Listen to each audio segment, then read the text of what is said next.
Dopo la bocciatura da parte dell'Assemblea regionale siciliana del DDL di reintroduzione delle province in Sicilia, ritornerà in Commissione Affari Istituzionali con nodo principale il ripristino dell'elezione diretta a suffragio popolare degli organi delle province e delle città metropolitane e, naturalmente, nella riconsiderazione anche delle vicende legate alla legittimità costituzionale per la attiva legge del Rio che, in quanto operativa e nonostante le rassicurazioni del ministro Arramo dei giorni scorsi, non metterebbe al riparo da impugnative da parte dello Stato.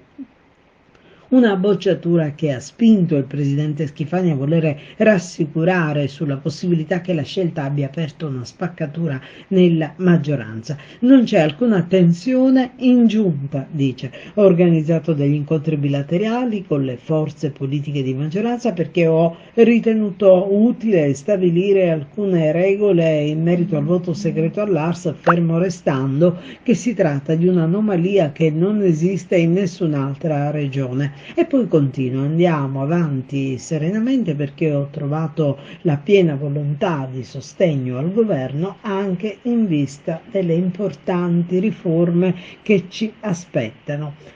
La riforma del sistema elettorale delle ex province, poi dice seccamente, è un capitolo chiuso, se ne riparlerà quando il Parlamento nazionale approverà questa riforma. Intanto, alla scadenza dei commissariamenti, chiarisce, daremo attuazione alla legge del Rio perché siamo tenuti a farlo. Il mandato dei commissari scadrà il 31 dicembre e poi conclude, da qui ad allora bisognerà fare partire l'iter per le elezioni di secondo grado.